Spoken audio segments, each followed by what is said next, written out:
పరిమితికి మించిన బరువుతో ప్రయాణిస్తూ రాష్ట్రంలో రహదారుల భద్రతను ప్రమాదంలోకి నెడుతున్న భారీ వాహనాలపై రవాణా శాఖ కొరడా జుడిపించనుంది. రోడ్డు భద్రతకు సవాలుగా మారిన ఇలాంటి వాహనాలను ఎట్టి పరిస్థితుల్లోనూ ఉపేక్షించరాదని అధికారులు నిర్ణయించారు. ఈ నెల 20 నుంచి రాష్ట్ర వ్యాప్తంగా వీటి గుర్తింపు కోసం తనిఖీలు జరపనున్నారు. రాష్ట్రంలో నానాటికి పెరిగిపోతున్న భారీ వాహనాలు రహదారుల భద్రత మన్నికకు ప్రశ్నార్థకరంగా మారాయి. కోట్లాది రూపాయలు వెచ్చించి ఎప్పటికప్పుడు రోడ్లు వేస్తున్నా వీటిపై అధిక బరువుతో ప్రయాణిస్తున్న భారీ వాహనాలు వాటిని ఛిద్రం చేస్తున్నాయి. గతంలో ఇలాంటి వాహనాలను గుర్తించేందుకు మోటార్ వెహికల్ ఇన్స్పెక్టర్ల సాయంతో ప్రత్యేక డ్రైవ్లు నిర్వహించిన అధికారులు భారీగా జరిమానాలు విధించేవారు. కానీ ఇప్పుడు జరిమానాలకు కూడా వెరవకుండా రోడ్లపై ప్రయాణిస్తున్న భారీ వాహనాలను కట్టడి చేసేందుకు కఠిన చర్యలు అవసరమని రవాణా శాఖ భావిస్తోంది.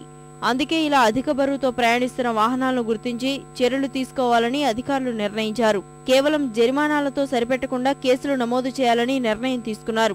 ఇలాంటి వాహనాల గుర్తింపు కోసం ఈ నెల 20 నుంచి రాష్ట్ర వ్యాప్తంగా వివిధ జిల్లాల్లో ప్రత్యేక డ్రైవ్ నిర్వహించనున్నారు.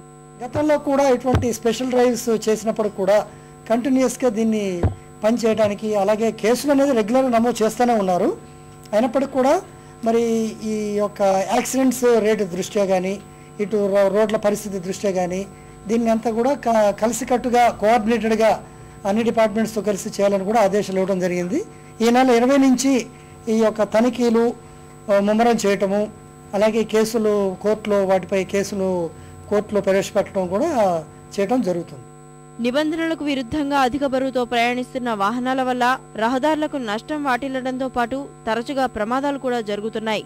రాష్ట్ర రహదారులతో పాటు జాతీయ రహదారులపైన జరుగుతున్న ఎన్నో ప్రమాదాలకు అధిక లోడే కారణమని అధికారులు గుర్తించారు. అందుకే వీటి విషయంలో కఠిన చర్యలు తీసుకునేందుకు వీలుగా స్థానికంగా ఉండే మోటార్ వెహికల్ ఇన్స్పెక్టర్లకు పూర్తి స్థాయిలో అధికారాలు అప్పగించనున్నారు. ఇలాంటి వాహనాలను గుర్తించడంతో పాటు మోటార్ వాహనాల చట్టం ప్రకారం కేసులు నమోదు చేస్తారు.